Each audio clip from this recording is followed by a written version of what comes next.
Praise the lord. దేవుని నామానికి మహిమ కలుగును గాక. దేవుని యొక్క వాక్యాన్ని మనం అందరం కలిసి ఈరోజు ధ్యానం చేసుకుందాం. ఒక చిన్న ప్రార్థన చేసుకొని ప్రారంభిద్దాం. స్తోత్రం నాయన మహాపరిశుద్ధుడా, జీవం గల తండ్రి, నీ పాదలకు వందనాలు ప్రభా. వాక్యాన్ని బోధిస్తుండగా తండ్రి నీ శక్తిని నాకు అనుగ్రహించండి. వాక్యాన్ని మరి బోధిస్తున్న ప్రతి ఒక్క బిడ్డలకు మీరు మంచి మనసును మీరు పుట్టించి వారి జీవితంలో మేలు చేయమని క్రీస్తు నామమున అడుగుచున్నాను తండ్రి, ఆమేన్. దేవుని యొక్క ప్రియ బిడ్డలారా, దేవుడు ఈరోజు మనకు బైబిల్ గ్రంథంలో ఎన్నో విషయాలు తెలియజేస్తూ ఉన్నాడు. మరి ఇక్కడ యేసుక్రీస్తు ఈ లోకానికి వచ్చినప్పుడు శత్రువులను కూడా ప్రేమించవలను అనేటువంటి మంచి మనసు చేత అనేక మందికి ఆయన పరలోక రాజ్య విషయాలను తెలియజేసి ఉన్నాడు. మరి ఎవరైతే శత్రువులను ప్రేమిస్తారో దేవుడు వారిని ఆశీర్వదిస్తాడు. కానీ మన జీవితంలో శత్రువులని ప్రేమించాలి అంటే అదొక భయంకరమైన బాధగా, వేదనగా ఉంటుంది. కానీ ఎప్పుడు నువ్వు ఆశీర్వదించబడతావు తెలుసా? నువ్వు శత్రువును ప్రేమించినప్పుడు మాత్రమే. మరి శత్రువు మీద నువ్వు పగ తీర్చుకోవడం కాదు, కానీ శత్రువును నువ్వు ప్రేమిస్తున్నప్పుడు దేవుడు నిన్ను గొప్పగా ఆశీర్వదిస్తాడు. ఈరోజు దేవుని యొక్క బైబిల్ గ్రంథంలో మనం చూసినట్లయితే సౌలు దావీదును ఎన్నోసార్లు చంపాలని ప్రయత్నించాడు. మరి దావీదు సౌలును కూడా చంపడానికి ఉన్నది అవకాశం, కానీ దావీదు సౌలుని ప్రేమించాడు. దావీదు సౌలు విషయంలో అతను అభిషేకించబడినటువంటి వ్యక్తి అని తెలుసుకొని మరి అతనికి 2 మార్లు చాయిస్ వచ్చినా కూడా మరి దావీదు విషయంలో దేవుడు మరి ఆయన విషయంలో మరి గొప్ప కార్యాన్ని చేశాడు. చూడండి, ఇక్కడ 1 సమూయేలు 26వ అధ్యాయం 1 నుంచి 20 వచనం వరకు చూసినట్లయితే దావీదు మరలా సౌలు ప్రాణాన్ని కాపాడాడు. చూడండి, ఇక్కడ మన దావీదు ఏ భేదము చేతనో మరి ఏ విధంగానైనా కూడా మరి సౌలు చంపాలని ప్రయత్నిస్తున్నాడు.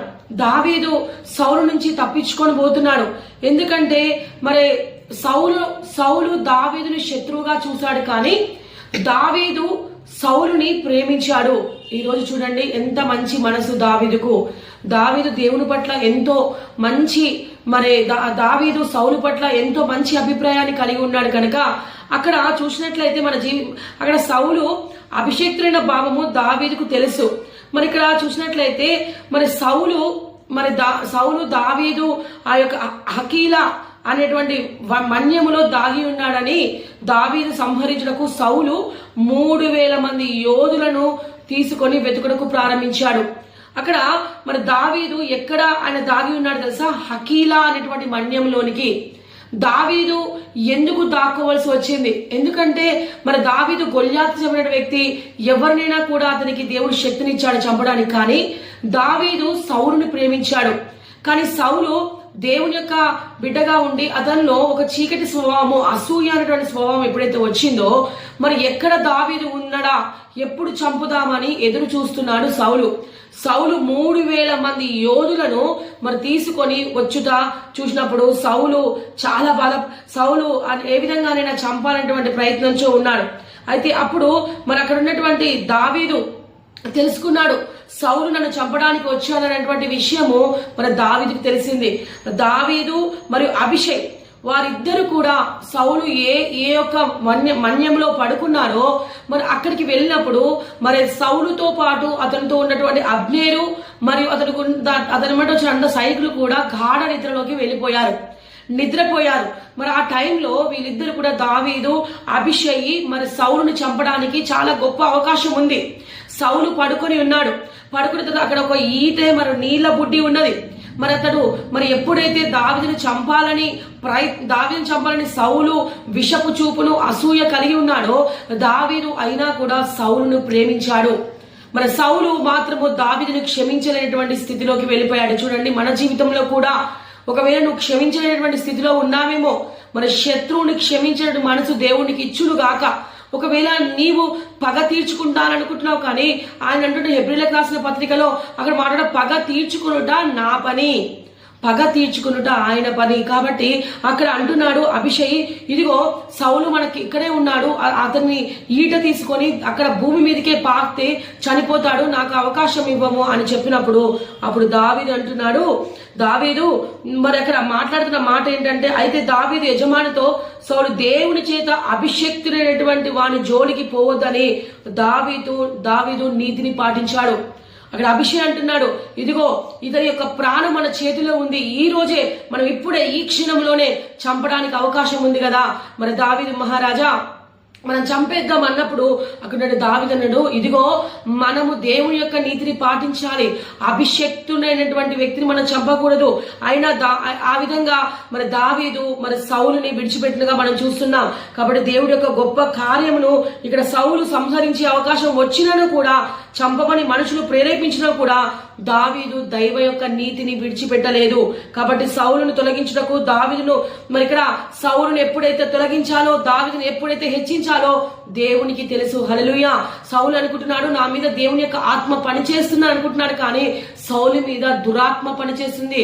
ఎప్పుడైతే అసూయ అనేటువంటి మనసు నీలోనికి ఆరంభం అవుతుందో అక్కడే దయ్యము, ఆడ సౌలు అసూయ పడేటువంటి మనసు ఎప్పుడైతే కలిగి ఉన్నాడో అప్పుడే సౌలులో దురాత్మ ఒకటి చేరింది. అప్పుడు సౌలు మరి ఎప్పుడు చంపాలి అనేటువంటి ఆలోచనతో ఉన్నాడు. అప్పుడు అభిషేక్ మరియు దావీదు ఇద్దరు కూడా మరి సౌలును చంపడానికి వచ్చిన సమయంలో మరి అక్కడ వాళ్ళు వచ్చినట్టు వాళ్ళకి ఏ విధంగా తెలవాలి. అక్కడ 1వ సమయంలో 26:11-12 వచనంలో, అందువలన దావీదు ఈటను నీళ్ల బుడ్డిని మాత్రము తీసుకొని ఏ విధంగా కూడా సౌలును సంహరించలేదు. చూడండి ఎంత గొప్ప మనసు దావీదుకు. సౌలును సంహరించకుండా కేవలం నీళ్ల బుడ్డిని మాత్రమే తీసుకొని వచ్చాడు. మన దేవుడి చేతికి సౌలుని అప్పచెప్పాడు. అతను మనం చంపకూడదు అనేటువంటి మంచి నిర్ణయం చేత దావీదు ఉన్నాడు కనుక మన సౌలుని దేవుడు ఏ విధంగా చేశాడో మన బైబిల్ గ్రంథంలో ఫిలిష్తీయుల దగ్గర ఆయన ఓడిపడినట్లుగా ఆయన ఏ విధంగా చనిపోయిన అన్ని విషయాలు మనం 1వ సమూయేలు చివరిగా గ్రంథంలో కూడా మనం చదువుకోవచ్చు. ఇక్కడ సౌలు సైన్యాధిపతి అబ్నేరు దావీదు అక్కడ ఉన్నటువంటి చిత్తానికి విధేయుడయ్యాడు, దేవుని చిత్తాన్ని నెరవేర్చాడు. శత్రువులను ప్రేమించమని ఇక్కడ మోషే ధర్మశాస్త్రము చెప్పి ఉన్నది. ఇక్కడ యేసుక్రీస్తు కూడా నిన్ను వలని పొరుగువారిని ప్రేమించమని చెప్పాడు. ఇక్కడ పొరుగువారిని ప్రేమించిన దావీదు దేవుని చిత్తాన్ని నెరవేర్చాడు. మరి అక్కడ ఆ ప్లేస్ లో నీళ్ల బుడ్డుని మరియు అక్కడ ఉన్నటువంటి మరి ఈటని తీసుకుని వచ్చి అక్కడ దావీదు మరి అబ్నేరుకు హెచ్చరిస్తున్నాడు, ఇదిగో నీవు సౌలును రక్షించిన వ్యక్తిగా నువ్వు ఉన్నటువంటి నీవు నిద్రపోవచ్చున్నావు, నీవు రాజును రక్షించాలి, అతను అభిషేకించబడినటువంటి వ్యక్తి, అతను నువ్వు రక్షించకుండా నిర్లక్ష్యముగా నీవు పడుకొని ఉన్నావు అని, నువ్వు శిక్షార్హుడివి అని అబ్నేరు దావీదును హెచ్చరించాడు. సౌలు రాజు ఈటను నీళ్ల బుట్టినప్పుడు మా దగ్గర ఉన్నవి నీవు నిద్రించడం వల్ల రాజు కాపాడలేదు, మనకు ఇవ్వబడిన బాధ్యత నిర్వహణలో మెరుగుగా కలిగి ఉండాలి. చూడండి ఇక్కడ మరి అక్కడ ఉన్నటువంటి నీళ్ల బుడ్డిని మరియు అక్కడ ఉన్నటువంటి ఈటని నేను తీసుకొని వచ్చాను. మరి ఈ రోజు అబ్నేరు నువ్వు అతని కావలి కాయకుండా మరి నీ బాధ్యతను విస్మరించావు, నువ్వు సౌలు విషయంలో నువ్వు అబాధ్యతగా ఉన్నావు అని దావీదు ఆ విధంగా చెప్తూ ఉన్నప్పుడు సౌలు వెంటనే పశ్చాత్తాపపడ్డాడు. అయ్యో నేను ఎంత పాపం చేశాను. సౌలు తన తప్పును అంగీకరించాడు. 26వ అధ్యాయము 1వ సమయంలో 26, 21, 25లో దావీదు తనను 2వ మారు కూడా చంపకుండా సంరక్షించిన గ్రహించి సౌలు తన పాపమును చేసినట్లు అంగీకరించాడు. నేను ఇక్కడ కీడు చేయనని ఒప్పుకొనుచున్నాను. దావీదు ఎదురుపడి సౌలు సంపన్న దావీదు సౌలు ఎడలా మంచి కార్యాలు చేశాడు. చూడండి అక్కడ సౌలు వెంటనే అయ్యో దావీదు యొక్క మాటలు విని నన్ను క్షమించు అని సౌలు అడిగాడు. చూడండి సౌలు తన యొక్క పశ్చాత్తాపడ్డాడు. సౌలు అంత మూర్ఖంగా ప్రవర్తించాడు, కానీ మరి దావీదు యొక్క ప్రేమను బట్టి సౌలు తన హృదయాన్ని మార్చుకున్నాడు. ఒక భయంకరమైన శత్రు యొక్క హృదయాన్ని మార్చడానికి దావీదుకు అవకాశం ఇచ్చాడు. ఈ రోజు ప్రియకుమార్తె ఎవరి విషయంలో నువ్వు శత్రువుగా ఉంటున్నావో, శత్రువులను ప్రేమించమని చెప్తున్నాడు. శత్రువులను మరి దేవుడు ఆశీర్వాదం సెలవిచ్చాడు. అక్కడ అంటున్నాడు అభిషేక్ చంపుదాము అని అన్నప్పుడు ఇదిగో దేవుడే సరైన టైంలో సౌలును ఏ విధంగా హెచ్చించాలో తెలుసు, దావీదును ఏ విధంగా హెచ్చించాలో తెలుసు. మన దైవ చిత్తానికి వదిలిపెడదామని చెప్పి మరి హెబ్రీయులకు రాసిన పత్రికలో కూడా పగ తీర్చుకున్నట నా పని అన్నాడు.